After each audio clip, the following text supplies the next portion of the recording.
cable could be a problem. Change the cable.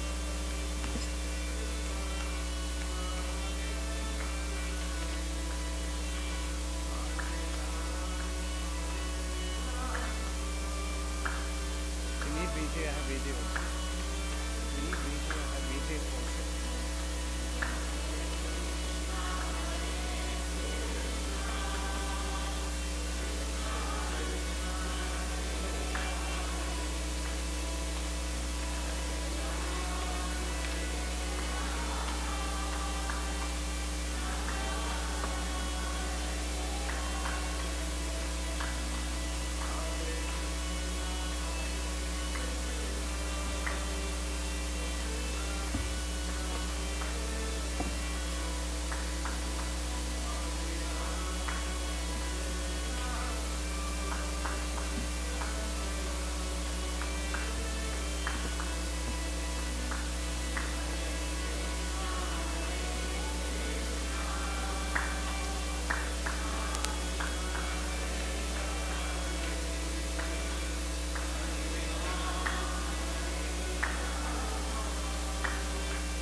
Hare Krishna, Krishna Krishna, Hare Hare, Hare Ram, Ram Ram, Hare Hare.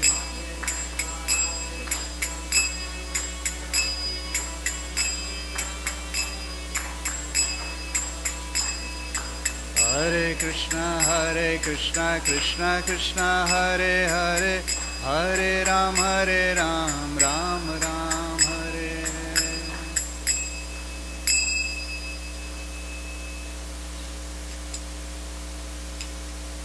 Hare Krishna. Very good evening to you all. Thank you for coming, and I'd like to extend a warm welcome to all the guests here, especially the guests that are coming here for the first time, and for those of you who are coming from other states. I heard Indiana. Did I hear right? Did you come all the way from Indiana? Which part of Indiana? Bloomington. Wow, that's a long drive. So thank you for coming.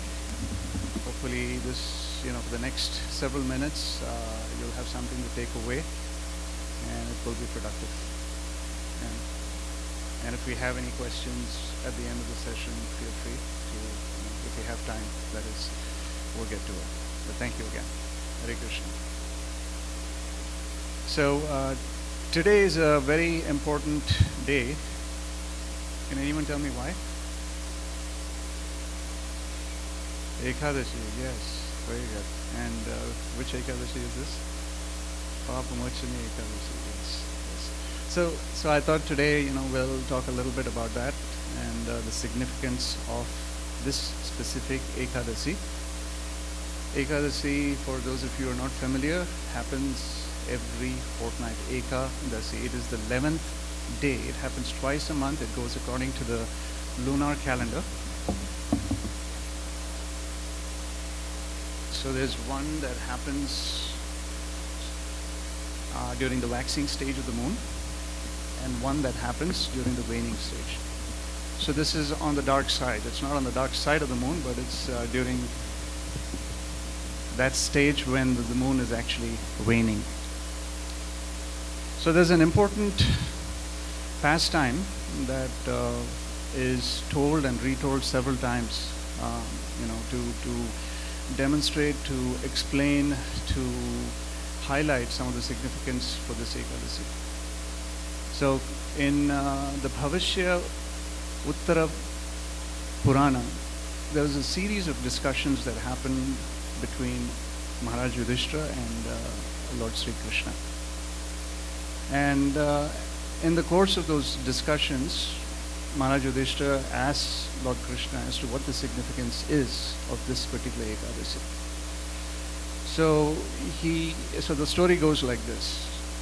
So there was, in the heavenly planets, there was a very, very beautiful forest, especially during the springtime is when the flowers would bloom, and there would be a variety of flowers, and it was absolutely exquisite in terms of the surroundings. So it was such an attractive place. It was almost like a resort.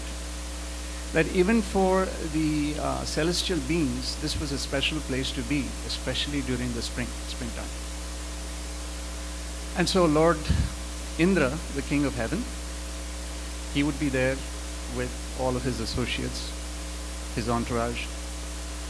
There would be a lot of celestial beings like the demigods who would be there. There would be a lot, several very highly elevated munis and sages that would perform their austerities and penances, and so they would come there as well. So it was not just meant for the residents of the heavenly planets, but it was also where sages would come and perform their austerities, their penances, their meditation, and so on.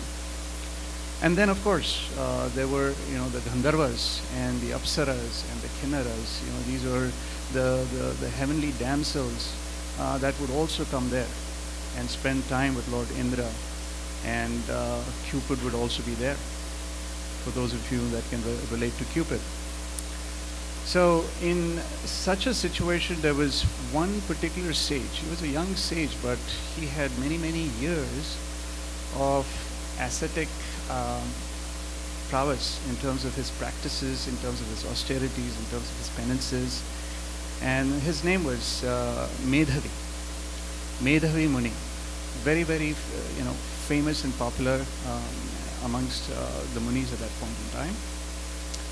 And he was also extremely attractive. So for the damsels, like the Apsaras and the Kinnaras and the Gandharvas, they all were trying to, seduce him, try to attract him. So they were trying to break his meditation. He was a man of purity. He was a man of very strong resolute. And so he was in very deep meditation, and he had been, for many, many years, he was meditating. And it happened to be the springtime, and all of these wonderful celestials were also in the same forest, in the same place. There was one particular Gandharva, and her name was Manjughosh. How many of you have heard this before, just so that I know how much time to spend with it? So you've heard.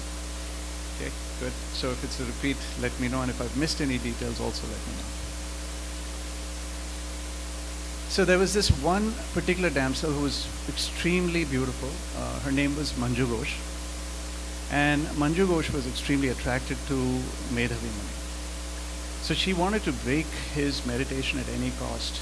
And she was contemplating for several days. But she didn't have the guts to go actually walk up to him and speak to him and break the ice. Because she knew if, breaking a muni or a sage's meditation, especially when they're in such deep meditation, could be asking for trouble. You could almost end your life. It could be end of your life for good. So she was contemplating, and then what she did was she mustered enough courage to get close enough by about a couple of miles, and then she camped out close to where he was meditating, where Medhavi Muni was meditating. But she still didn't have the ultimate courage to actually walk up to him. In the meantime, there was Cupid, who was watching this, and he was attracted to Manjughosh as well. But at the same time, he was looking at Medhavi Muni, who is an ardent devotee of Lord Shiva.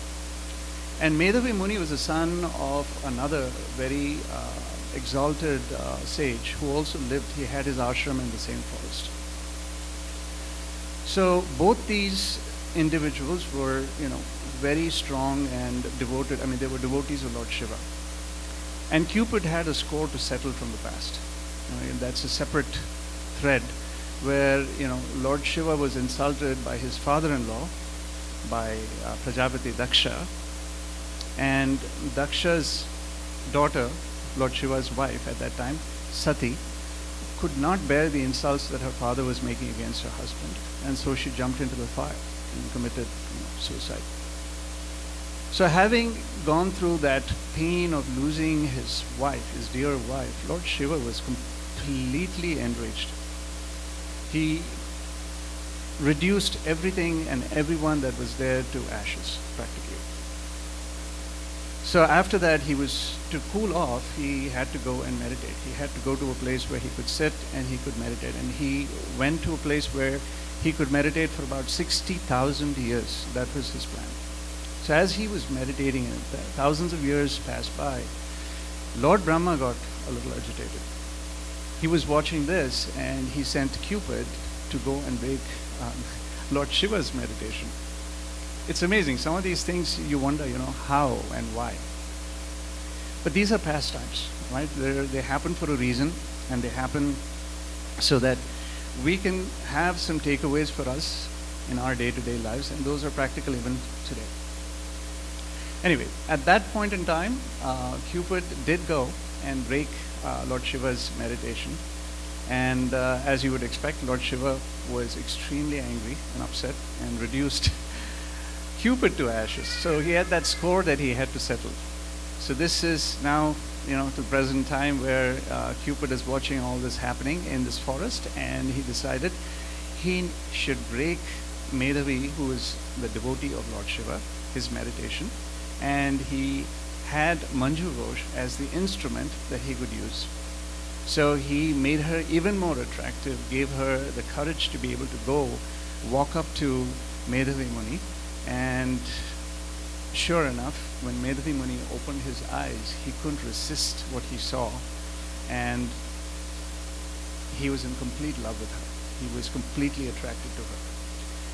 And before you knew it, 57 years had passed. 57 years, which was like a blink of an eye for Medhavi Muni.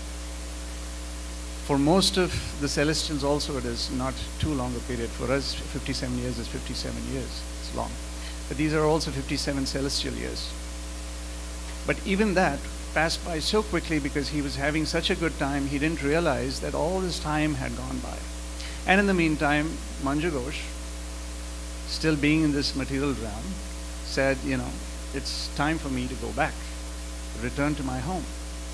But how am I going to do this? Because if I go to Medhavi Muni and tell him I'm leaving, he's just going to burn me up, or, who knows, he might even curse me. So she was thinking for several days before, she walked up to him and told him that, look, I've been serving you so nicely, may I have your permission to, leave and go back to my home? So he was like, no, I'm still in the process of chanting some, hymns, and come back after I finish. So she waited patiently, and that was for several days. And after that, she went back again and asked him. And then he said, but hey, you just came, you were here just for a few moments. How come you want to leave so quickly? So she said, no, I didn't come here just now. I've been here with you, and I've been serving you for the last 57 years. So he was completely taken aback at that point in time. I said, 57 years? Really? I thought you had just come in. So he was having such a good time that he didn't realize how time was flying. But then, as he reflected on it, it dawned on him that he lost his meditation. All the years of purity and being resolute and being fixed and focused had completely gone out the window. So he got completely upset. He went livid. He went ballistic on her, and he said, how dare you, you rascal woman? How could you, spoil my meditation? I've lost all my ascetic powers now. So I'm going to curse you so that you become a pisacha. You know what a pisacha is? It's a goblin. It's very disfigured, and it's very scary. And for a Gandharva, anything less than being absolutely beautiful would be a curse. And here he was cursing her to become a goblin for the rest of her life. So she was in tears, she broke down and she said, please, my dear Lord, I've been serving you with all my heart. I've given you everything that I have for the last 57 years. So please be kind to me. Don't do this to me. Please take your curse back. And in those days, the curses were absolutely real. It would happen. But again, there was also a grace period. It was, I think, something like 60 days or so, where, it would take time for it to take effect. So she used that time. So she went back again and again and again. And, through her attractive powers, she was able to at least get his attention. And finally, he melted. And he said, okay, the only way you can, reduce this effect and maybe even eliminate it is by observing this fast on the special Ekadasi that happens only once a year. And that's Papa Mochini Ekadasi, that is this Ekadasi. So if you observe that properly, do it right, then you'll be fine. The curse will be lifted. So having said that, she went away happy. And he was in trouble now, right? Because he lost all his ascetic powers. So he went to his father, who lived in the ashram in the same forest, and said, Father, look, this is what I did. I completely goofed. I made a big mistake, and how do I, make the change now? And how do I regain my purity? I really want to get back on track. So father said, look, son, the same advice you gave Manju Ghosh is what I'm going to be giving you.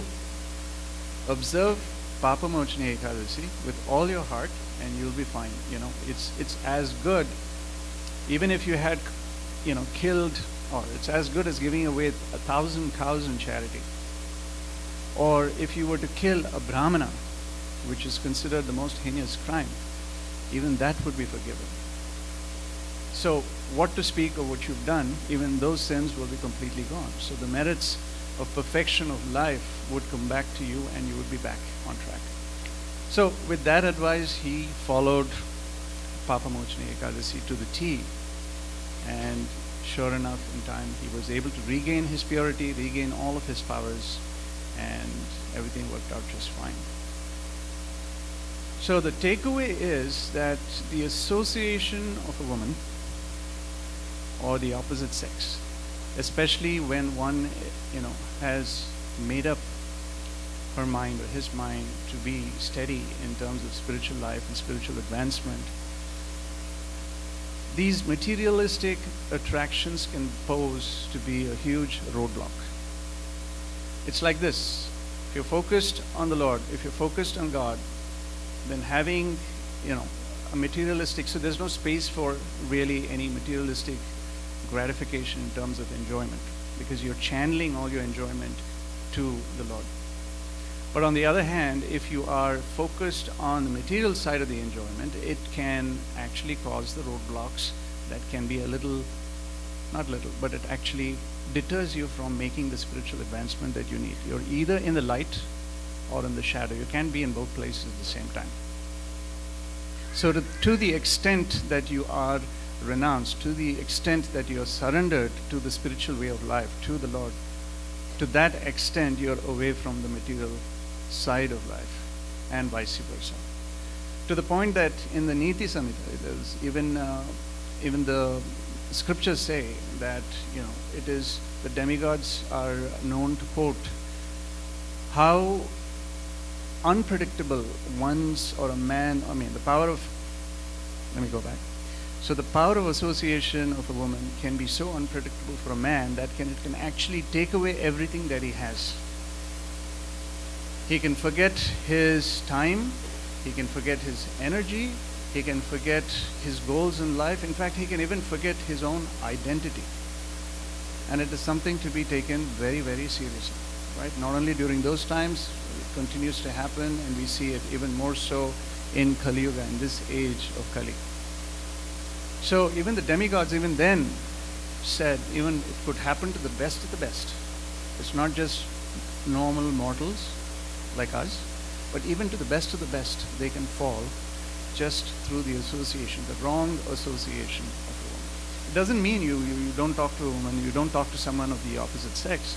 It just means that, when you're doing that, you're doing it with the right intentions, and you're channeling it in a way that is bringing you closer to Krishna. So that's the takeaway from that particular pastime. And the takeaway is also that today's Ekadasi is so very important that we should all observe this very carefully so that we can eradicate, eliminate any of the transgressions that we've done over the last several lifetimes. The fact, think about it, the fact that we are all sitting here in Kali Yuga, it includes, I'm including myself and all of us that are sitting here, it points to the fact that obviously we haven't rectified our ways over the last several millions and millions of lifetimes. From the Satya Yuga and through the Yugas, all the way to Kali Yuga. If we're still here and we're not back in the spiritual planets, it is saying something. So it's time for us to realize that and take it seriously and do something about it.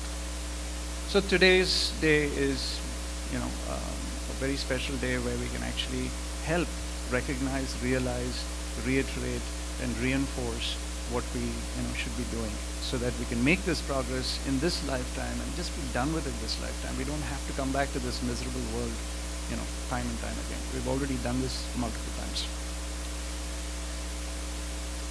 So with that,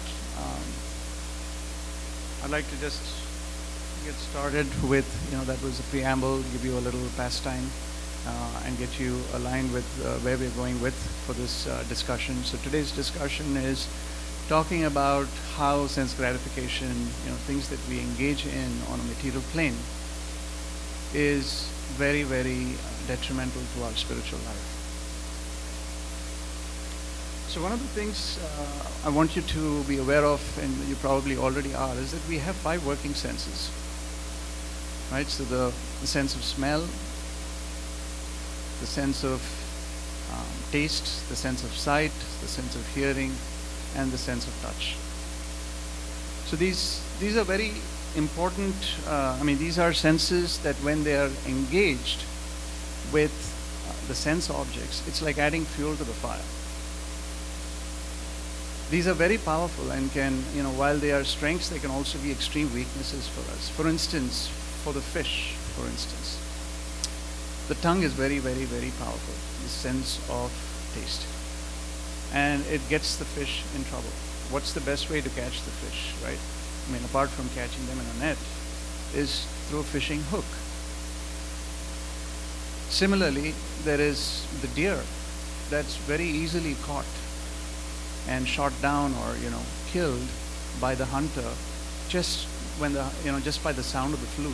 If there is a melodious sound or there is a sound playing in the background, the deer just stops and becomes a very easy target for the hunter. The elephant, the male elephant, has a very acute sense of smell.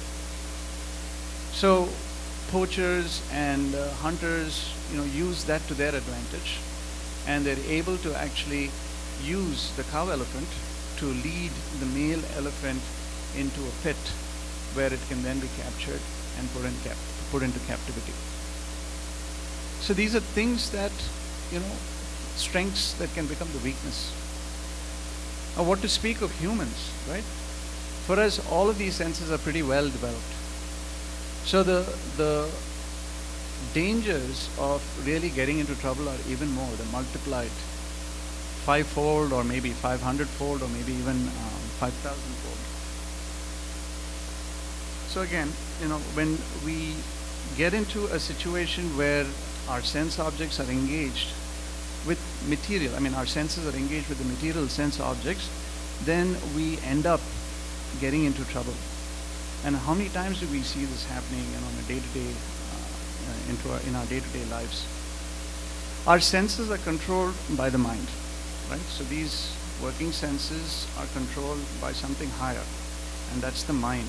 And that's all the time telling us, do this, do that, accept this, reject that, so it's always giving us some kind of dictation.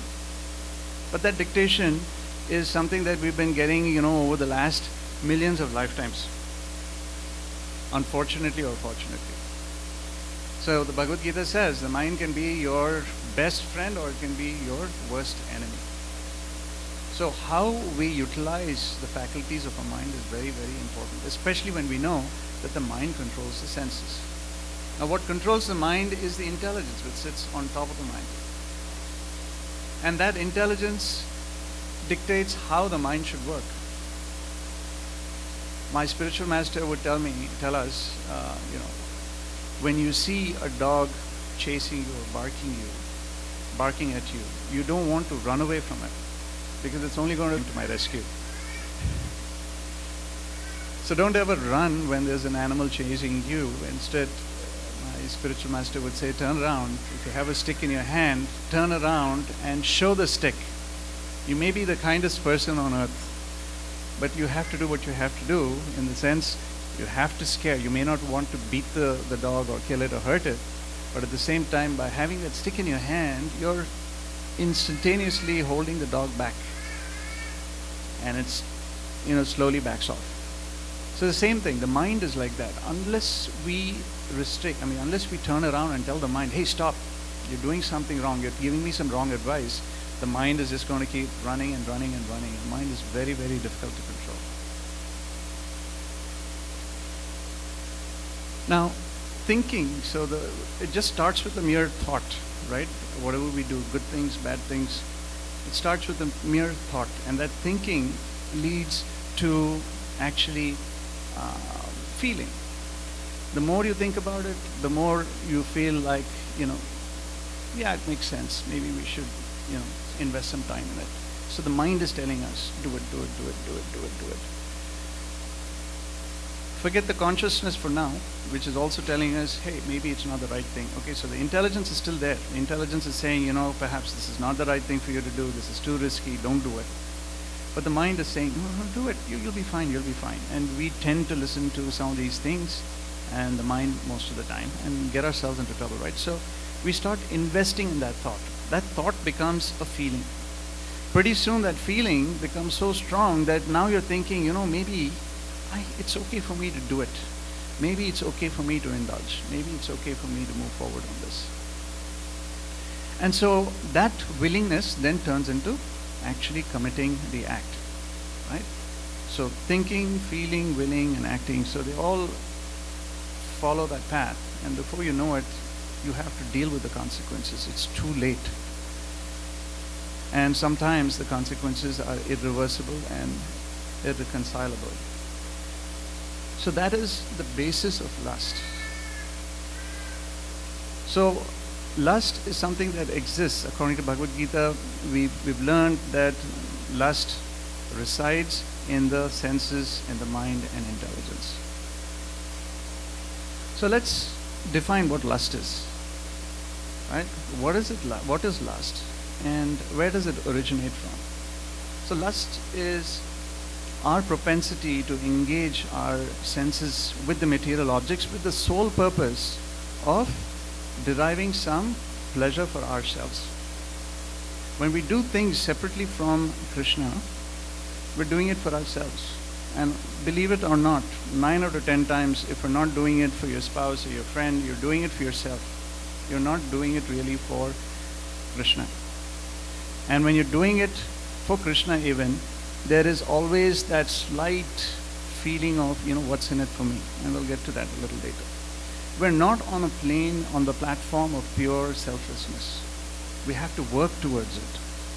It's the conditioning that comes with the many lifetimes we've been through. It comes with all the material influences around us. It's something that we cannot just say, okay, I've perfected myself, now I'm doing everything on a selfless platform, even to the best of us. So we have to be conscious about it, number one. 2, we need to understand why that is happening.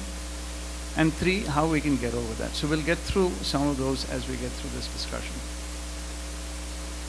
So, like I said, when we're doing something that is separate from Krishna, then that is kama, that is lust. And we think we're enjoying. But the problem is that sense of enjoyment is only temporary. It's like the example given in the scriptures, which is about the camel. It's chewing on the thorns.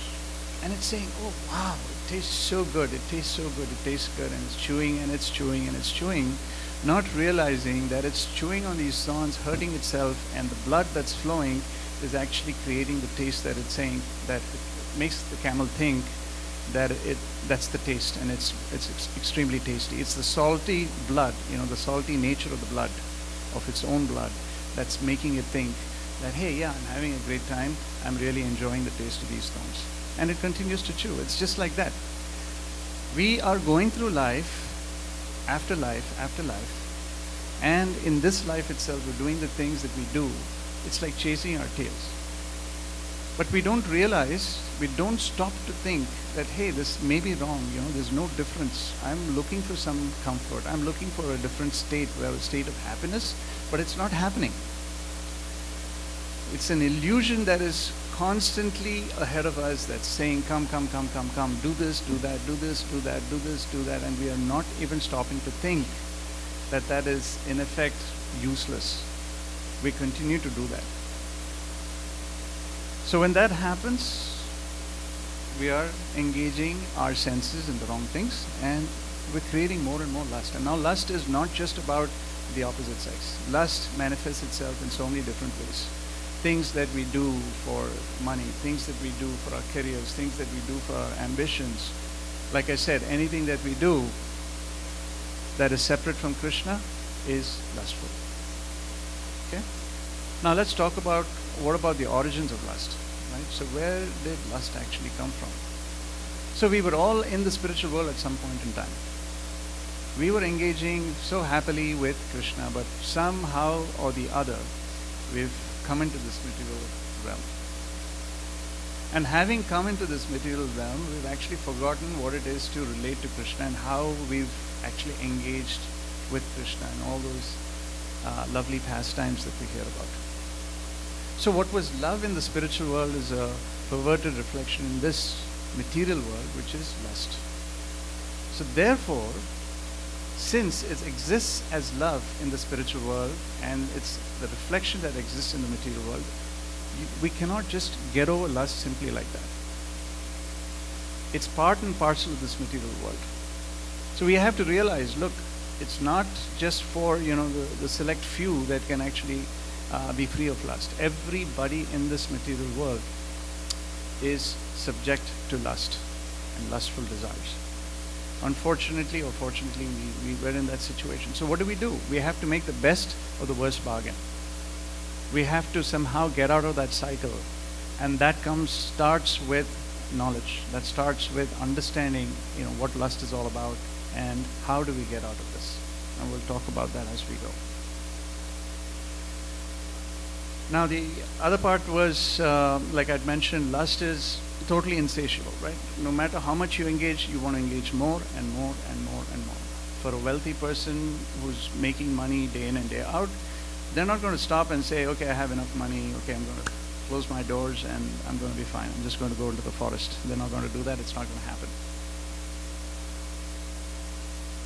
So they're going to keep engaging in creating more wealth, even at the cost of their own health, their family's welfare, or whatever. I mean, the interest is still there that they want to take care of their families, but the primary goal is, I want to make money, I want to make money, I want to make money.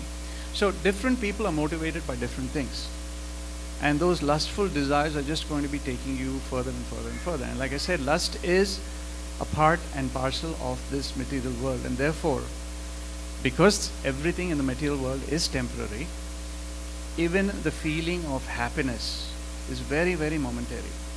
Even the guy who wins the lottery ticket.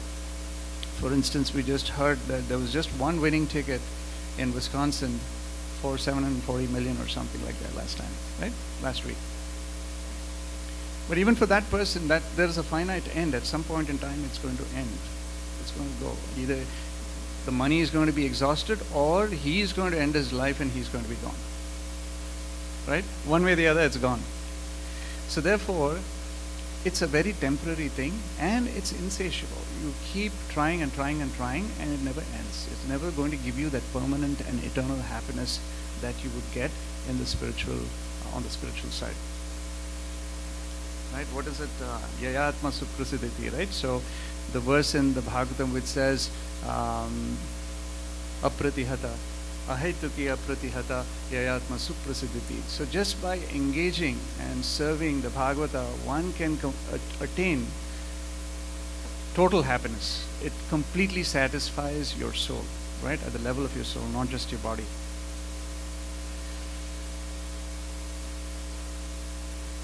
Now, there is this, if lust can be defined further. Okay,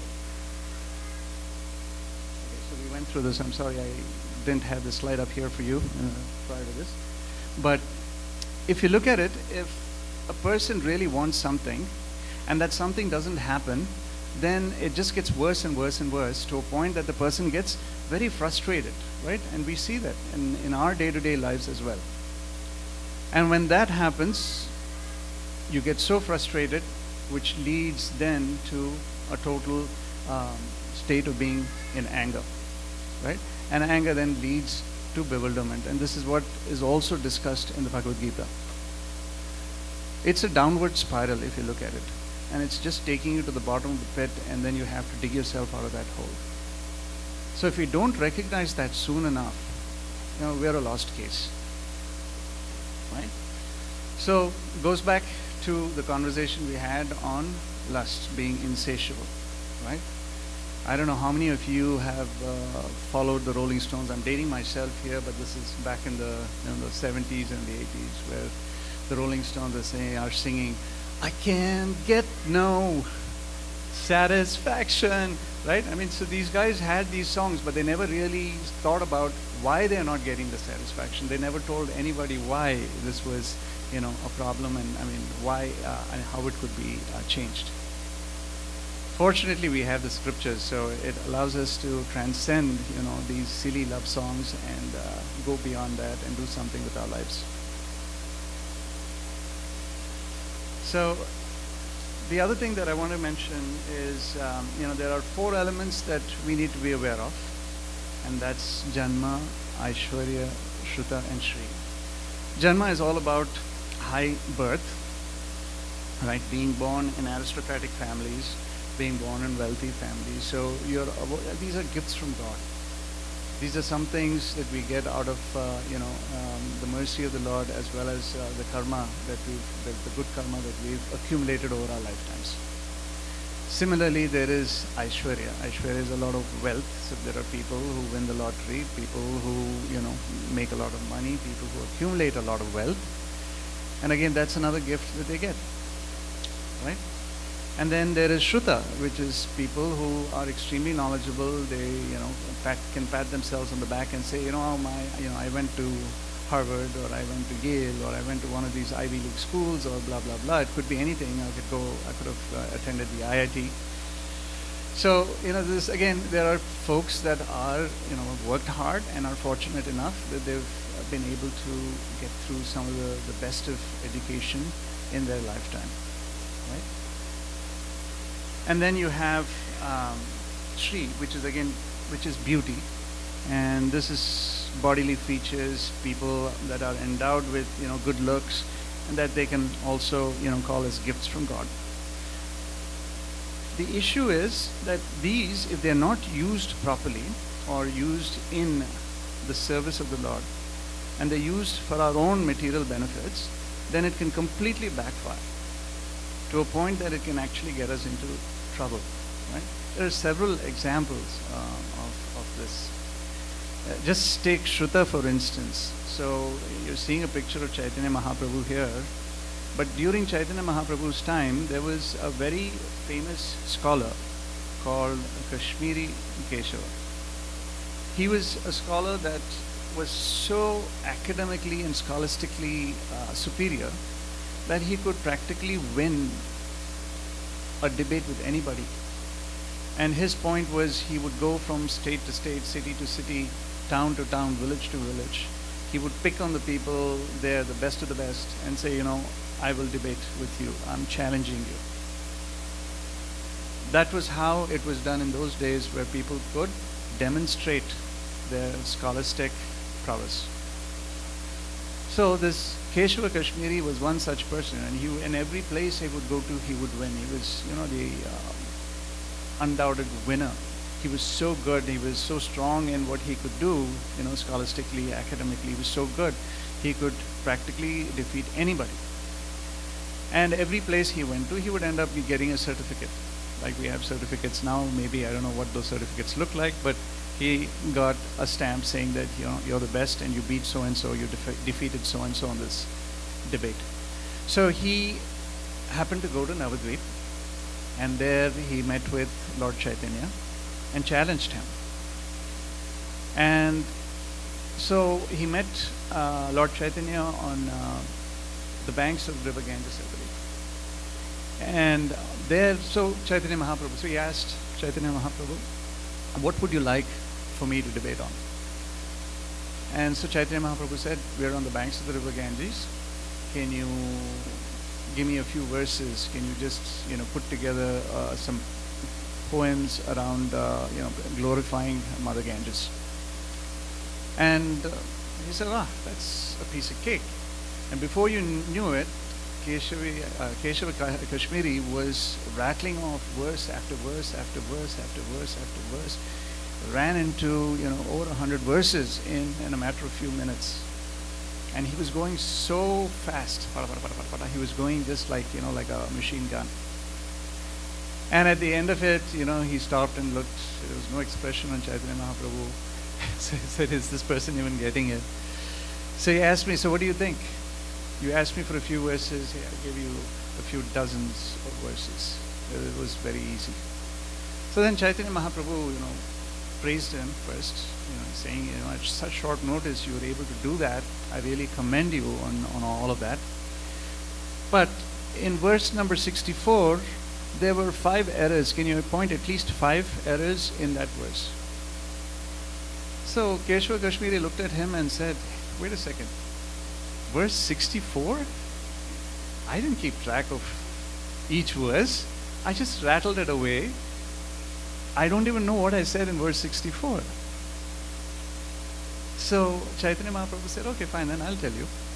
And he not only recited the verse 64 back intact, absolutely intact, but he actually pointed out the errors, the places, and these were not just grammatical errors.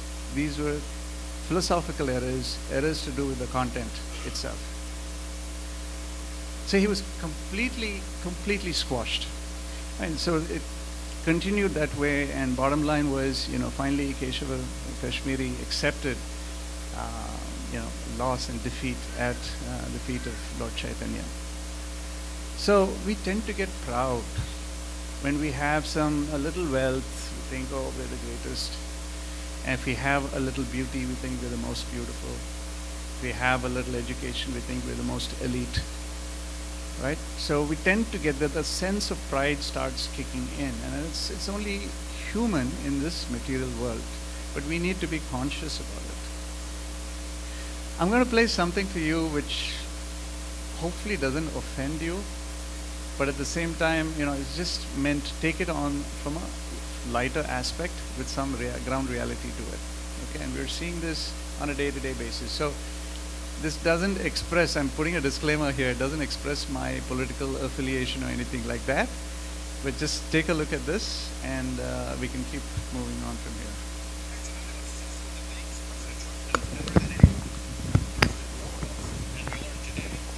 He knows more than everyone on Wall Street. I don't think there was one Wall Street genius, of which I know many of them, but they're not geniuses. There's not one that predicted anywhere close to these job numbers. I thought they were going to be good. Not just Wall Street, though. Oh no, it's way more than that. I know more about the other side than almost anybody. I know more about steelworkers than anybody that's ever run for office. I know more about contributions than anybody. I know more about politicians than anybody. I know more about courts than any human being on earth. I know more about renewables than any human being on earth. I understand money better than anybody. I understand it better than anybody. I know more about drones than anybody. I know about every form of safety that you can have. President Trump says he knows more than anybody, with apparently one exception. Nobody. Having a drone fly overhead, and I think nobody knows much more about technology, this type of technology certainly, than I do. Let me explain how the world works, okay? I think nobody knows more about taxes than I do. Nobody knows more about trade than me. I think nobody knows more about campaign finance than I do. Nobody understands it. Nobody knows the system better than me. Nobody knows the system. Nobody knows the system. Nobody knows it better than me. Nobody knows it better. Nobody knows what it means. I know what it means. Nobody even understands why. I think I understand why, but I won't say it. And I think all this begs the question, if nobody knows more than the president, shouldn't nobody be running for office? Nobody in 2020, because nobody does it better. Sorry, I've been dying to start singing. I think we can all agree, nobody could really be the somebody for everybody. Hello, YouTubers. Hopefully then it didn't offend anybody, but taking it in the lightest sense, pride can be very detrimental, right? So it can come in the way, and it can make us utilize the faculties that we have, that we could use in the right way for some very unwanted things. And that could lead us down the wrong path, right? It can get us into trouble, it can create a lot of misery for us, if not anything else, it could create a lot of headaches, maybe a nation full of headaches, which we're seeing. In fact, there was an incident just a few weeks ago. I was on the plane, and I was making my way to the end of the plane, aircraft, and had to get through the business class before you could go in, right? And I noticed there was this long line ahead of me, and it was moving very slowly because people were trying to put their jackets and their stuff into the overhead bins. And there was this lady who was sitting in business class, and I felt something, because I was standing right next to her for several minutes till the line moved. I happened to notice that something was wrong. I couldn't quite tell what was wrong, and then as I was reflecting on it, I realized, she had a lot of Botox that she had administered to herself. So I was just thinking, I'm sure she must have been a very attractive young woman when she was much younger, but perhaps age caught up, and perhaps she felt like she should get some Botox injections and look different, but she didn't really have to. It only messed things up, right? Her intentions were, I need to look younger, I need to look like myself, like I used to 20 years ago. I don't know what it was, but it just changed the whole thing. So these are things that we tend to do. If we make the wrong decisions just because I have the money, or if I'm in a position where I can make a difference like that, doesn't mean the intentions are always going to end up with the right outcomes. We need to be aware of those outcomes. We need to be aware of the consequences. So pride is something that we all can do without, right? So with that, so basically I wanted to also mention that when we do things that do not have a relationship to our benefactor, then it is, again, like I said, thinking separately from Krishna always gets us into trouble. Whatever we have today, we have to realize is coming from the Supreme Personality, from the Supreme Lord, the Absolute Truth, right? Whatever we have and whatever we don't have also. As long as we have that relationship, and keep in mind, we've always had this relationship with Krishna. It's only that we've just forgotten that relationship in this lifetime. So if we can change that, if we can only remember, hey, we do have to have a relationship, strengthen that relationship with the Supreme that gave us all of these things, then automatically the lines are aligned. Then everything that we do, everything that we endeavor for is going to be done right. And we're not going to incur the karma that we would otherwise.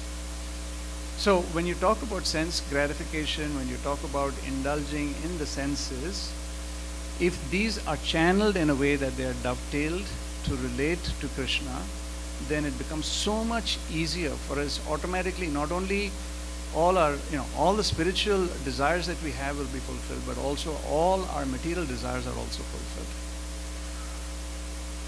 Just try and reflect on that part of it, which is basically we're saying that everything that we're doing should be aligned with Krishna. All our desires. Then there is no question of lust coming into it, because now you're trying to regain and rebuild that relationship with Krishna. The moment we do that, all our material problems are also solved automatically. So with that, Krishna says, it is very, very difficult to, because of the modes of material nature, it is very difficult even for the best of the best to get over, these difficulties in terms of sensual desires that we have and the lustful desires that we have. But if you surrender unto me and you're in a direct relationship with me, then everything will be just fine. It'll be as easy as jumping over a hoof of water or a puddle of water that's left in a calf's hoof, right? So Krishna is saying, he's giving us that promise. He's giving us that assertion that, yes, all you have to do is think of me, be with me, serve me, be devoted to me, surrender to me, and all of your desires will be taken care of. Even the most difficult, which we all agree, we're facing it every minute, every day of our life. And if we want to see a change, we need to do that. That's the only way we can help ourselves. So we need superior dictation. We cannot do this with our mind telling us, do this, do that, or accept this, or reject that. Because it's brought us to this state, and we're still here in Kali Yuga, and we're all sitting here scratching our heads saying, what did I do wrong? Why am I still here in Kali Yuga? So if we're going to take dictation from our own minds and say that, I'm smart enough, I'm intelligent enough that I know what is right for me, what's not right for me, we'll always end up in square number one, which is this. So therefore, take it seriously. We need to take superior dictation. Superior dictation comes from a spiritual guide, from our scriptures, from sadhu, sangha, right, and shastra. So make an attempt. Let's always be connected, through the association of devotees, through chanting, through hearing from a pure devotee. If we can all get together whenever we can to be able to, glorify the Lord, the mercy will be there, the shelter will be there, and with that, our lives will be much, much better. Hare Krishna.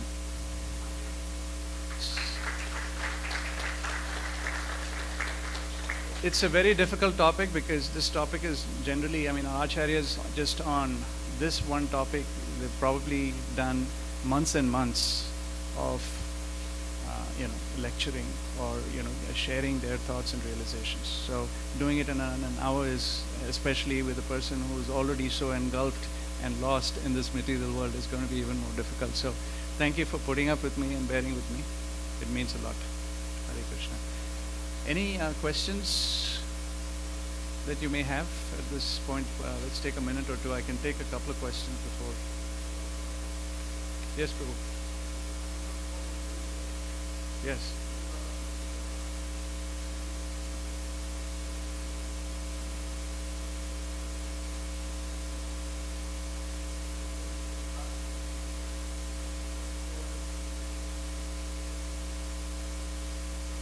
Thank you, Prabhu.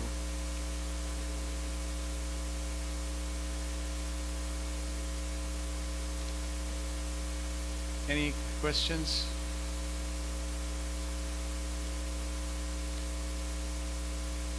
Okay. Thank you very much. Yes. Yes, and? Oh, elaborate a little bit. So superior dictation is something that is beyond what our material senses can just identify. Because we all have, like I said, we're Nitya Baddhas. Nitya Baddhas are basically, English translation would be we're conditioned souls. We're so conditioned that lifetime after lifetime after lifetime, we're doing the same thing thinking we'll get a different result. The fact that we're still sitting here in Kali Yuga is telling us that we did something wrong, obviously. Why? Because we've been listening to this mind of ours. If this mind was really our friend, and we need to make it our friend because that's the way we can actually get out of this cycle. Otherwise the mind will keep telling us what to do and we keep doing it. It should be the other way around. We should be telling the mind, hey mind, watch out. It's like the barking dog I was talking about. We show the mind the stick and say, that is the wrong thing, don't push me down the wrong side. Then the mind will start shaping up. Now all of a sudden doing Ekadasi is not going to be that much of a problem. Right? fasting is not going to be a problem. Otherwise, the mind is saying, oh, I'm hungry, I want to have, let's have some laddus, let's have some nice pulao or some pulihogre or something like that, right? The mind is pulling us in all the wrong direction. Especially in Ekadasi, you'll be thinking of food. So we have to have superior dictation. If I tell my mind is not listening to me. I'm not in a position where, there is a quotation in the Bible too, where we say, the spirit is pure but the flesh is weak. We're weak. So whatever the mind says, we'll say, and then finally we do whatever the mind does or says. We need someone like a headmaster to come and really into the room with a stick and say, you've got to do it now, or do it. With that assertion and with that power, then we tend to listen. The mind will also say, okay, maybe that is coming from someone very important, I better listen. That is called superior dictation. But that superior dictation has to come from a bona fide source. It cannot come from any ordinary person. I understand we all get, especially men, we get a lot of superior dictations from our spouses. We cannot avoid that. The boss is always right. And the boss, we have the permission to say so from the boss, right? So while the spouses are very, very important in our lives, the superior dictation I'm talking about is the spiritual side of things, where there is an absolute as to what is right and absolute wrong. That has to come from a pure devotee. It has to come from the scriptures. It has to come through the association of devotees.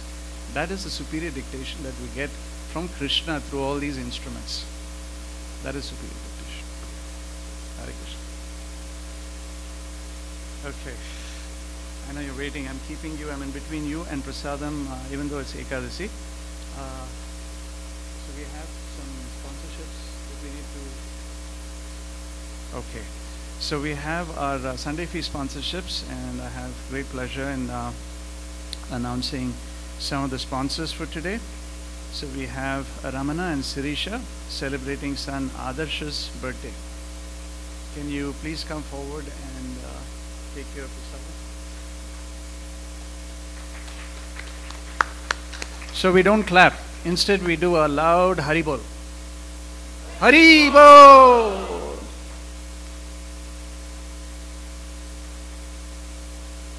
Many happy returns of the day. And let us all chant on his birthday. So we'll do just one quick chant. Hare Krishna.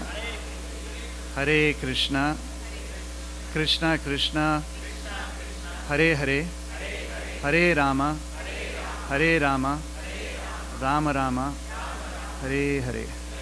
So we wish Adarsh a very Krishna conscious birthday. The next sponsor is Ramdas Prabhu and family celebrating son Avinav's birthday and seeking blessings from family and friends. Haribo! Let's chant again. Please, let's chant together.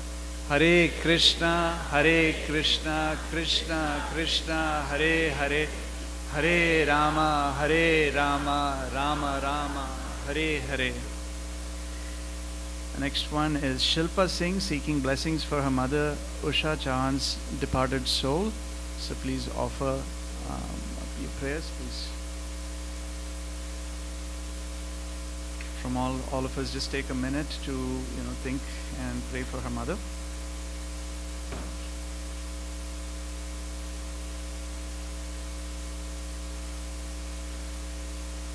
Thank you very much. I think we're ready for Prasadam.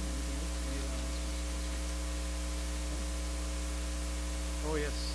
So thank you again for the sponsorships. I think she is with the guests right now. But there are slots available for sponsorships, for Prasadam sponsorships for next Sunday. As you know, it is extremely beneficial from a spiritual perspective. Feeding Vaishnavas, especially Prasadam, is something that is very, very beneficial. So please consider. That's it. Hare Krishna. Thank you.